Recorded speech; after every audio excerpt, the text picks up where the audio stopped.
വിരോധികൾ ഇനിയും വീരവാദം മുഴക്കും.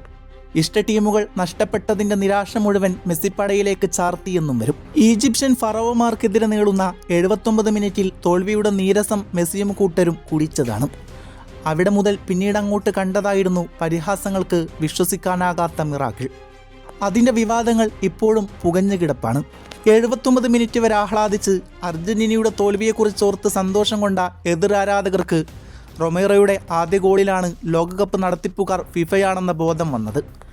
എൻസോയുടെ 3ാം ഗോൾ വലയിൽ ചെന്ന് പതിച്ചപ്പോഴേക്കും അത് പൂർണ്ണമായി. അർജന്റീനയുടെ കംബാക്ക് ഇതുവരെ വിശ്വസിക്കാനും അംഗീകരിക്കാനും കഴിയാത്തവരുണ്ട്. പ്രമുഖരായ പലരും ഇപ്പോഴും വിമർശനങ്ങൾ ഉന്നയിച്ചു കൊണ്ടിരിക്കുകയാണ്. ലോക ചെസ് ഇതിഹാസ താരം ഗാരി ഗാസ്പറോവ് തുടങ്ങി പല പ്രമുഖരും വാർ സംവിധാനത്തിൻ്റെ അസ്ഥിരത ചൂണ്ടിക്കാട്ടുന്നുണ്ട്. റഫറിയുടെ ഭാഗം പൂർണ്ണമായും ശരിയാണെന്ന് പറയാനാവില്ല. അയാൾക്ക് പലയിടങ്ങളിലും തെറ്റുപറ്റിയിട്ടുണ്ട്.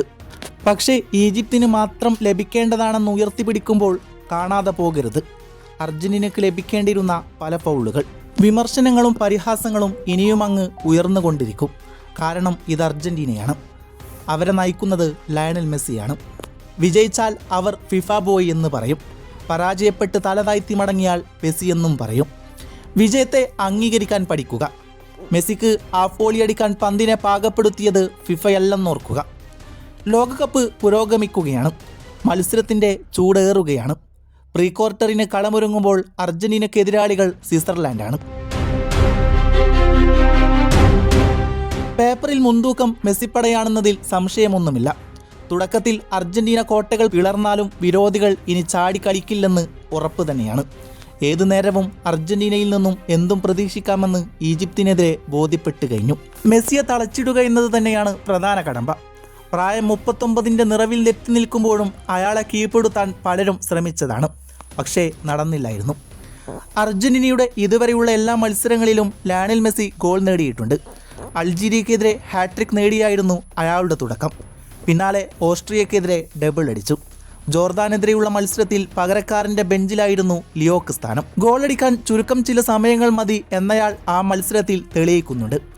നൗക്കൌട്ട് ഘട്ടത്തിൽ ഈജിപ്തിനെതിരെയുള്ള ആദ്യ പകുതിയിൽ അവരുടെ പ്രതിരോധത്തിൻ്റെ ശക്തിയായിരിക്കണം മെസ്സി ഗോൾ നേടിയില്ലെന്ന് മനസ്സിനെ തോന്നിപ്പിച്ചു.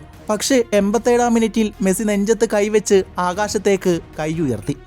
5 മത്സരങ്ങൾ പിന്നിടുമ്പോൾ 8 ഗോളുകളും ഒരസിസ്റ്റുമായി തിളച്ചു മറിയുന്ന യുവരക്തങ്ങളെ പിന്നിലാക്കി ലയണൽ മെസ്സി തലപ്പത്തുണ്ട്. റെക്കോർഡുകൾ വാരിക്കൂട്ടുന്ന മെസ്സി പൂട്ടേണ്ട തന്ത്രങ്ങൾ ആലോചിച്ച് സ്വിറ്റ്സർലാൻഡ് മാനേജ്മെന്റിനെ തലപുകഞ്ഞു തുടങ്ങിയിരിക്കണം. 192 പാസുകൾ വിതറിയ ആ ഇടംകാൽ 182 എണ്ണം കൃത്യമാക്കി. ഫ്രാൻസിന്റെ മൈക്കിൾ ഒലീസക്കൊപ്പം ബിഗ് ചാൻസ് ക്രിയേറ്റിംഗിലും അയാളാണ് മുന്നിലുള്ളത്. 5 മത്സരങ്ങളിൽ നിന്ന് 7 ഡ്രിബ്ലിങ്ങുകളാണ് അയാൾ പൂർത്തിയാക്കിയത്. എൻസോയും മാക്കലിസ്റ്ററും ഇപ്പോഴും പ്രതീക്ഷകൾ തുറന്നുകൊണ്ടിരിക്കുകയാണ്. എൻസോ ഫെർണാണ്ടസ് പാസിങ്ങിലും കളി നിയന്ത്രണത്തിലും മികച്ചു നിൽക്കുമ്പോൾ മാക്കലിസ്റ്ററും തൻ്റെ പണി വൃത്തിയായി ചെയ്യുന്നുണ്ട്. മെസ്സിക്കൊപ്പം പ്ലേ മേക്കിങ്ങിൽ മാക്കലിസ്റ്ററിൻ്റെ സാന്നിധ്യം എടുത്തു പറയേണ്ടതാണ്. അതാണ് പലപ്പോഴും രക്ഷയ്ക്ക് വഴിയൊരുക്കിയത്. എതിർ കൗണ്ടർ അറ്റാക്കുകളെ മധ്യത്തിൽ പിടിച്ചു നിർത്തി ഡീപ്പോൾ കരുത്ത് പകരുമ്പോൾ പെരേഡസിൻ്റെ സാന്നിധ്യം ആരാധകർ എങ്ങനെയാണ് മറക്കുക? ഈജിപ്തിനെതിരെ അർജന്റീനയുടെ വിജയമോഹം അവസാനിക്കേണ്ട ഇടത്താണ് അയാൾ അവതരിച്ചത്.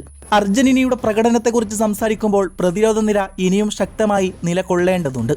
ഗ്രൂപ്പ് ഘട്ടത്തിൽ 1 ഗോൾ മാത്രം വഴങ്ങി വന്നവർ നൗക്കൌട്ടിലെത്തിയപ്പോഴേക്കും 5 ഗോളുകളാണ് മുണുങ്ങിയത്. ഈ നിരയിലെല്ലാവരും പേരുകേട്ടവരും പ്രതിഭ തെളിയിച്ചവരാണ്.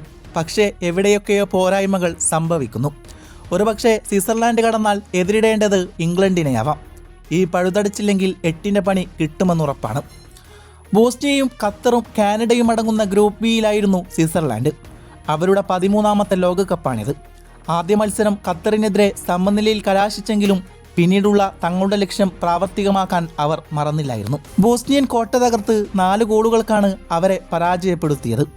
തുടർന്ന് ആതിഥേയരായ കാനഡയെ 2 ഗോളിനും പരാജയപ്പെടുത്തി ഗ്രൂപ്പ് ചാമ്പ്യന്മാരായാണ് ഗ്രാനിറ്റ് ഷാക്ക നയിക്കുന്ന സ്വിറ്റ്സർലാൻഡ് റൗണ്ട് ഓഫ് 32 വരവറിയിക്കുന്നത്. അവിടെ പോരുമുറുക്കേണ്ടത് അൾജീരിയയോടായിരുന്നു.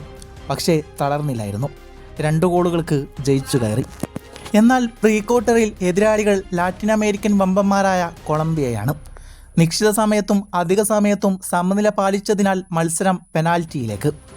കൊളംബിയൻ കണ്ണുകളിൽ കണ്ണുനീർ തുള്ളികൾ വീഴ്ത്തി പെനാൽറ്റി ഷൂട്ടൗട്ടിൽ വിജയകാഹളം മുഴക്കുന്നു. ടോട്ടൽ 9 ഗോളുകളാണ് സ്വിറ്റ്സർലാൻഡിനെതിരെ ഇതുവരെ നേടിയത്. വഴങ്ങിയതാകെ 3 എണ്ണം, അതും ഗ്രൂപ്പ് ഘട്ടത്തിൽ. നൗക്കൌട്ടിലെ 2 മത്സരങ്ങളിലും ക്ലീൻ ഷീറ്റ് വഴങ്ങിയാണ് സ്വിറ്റ്സർലാൻഡ് പട വരവറിയിക്കുന്നതെന്ന നല്ല ബോധ്യം വേണം. മുരഡ്യാക്ക് തന്ത്രമോതുന്ന പടയോട്ടക്കാരിൽ പ്രധാന ആയുധം വിങ്ങുകളാണ്. വേഗത്തിൽ ആക്രമണം നടത്തി അവസരം സൃഷ്ടിക്കുന്നതിലും പാസിംഗ് ആക്യുറസി നിലനിർത്തുന്നതിലെ കരുത്ത് തന്നെയാണ് ഇവിടം വരെ അവരെ കൊണ്ടെത്തിച്ചത്. ടോപ്പ് സ്കോററായ ജോഹാൻ മൻസാബിയാണ് തലപ്പത്ത്.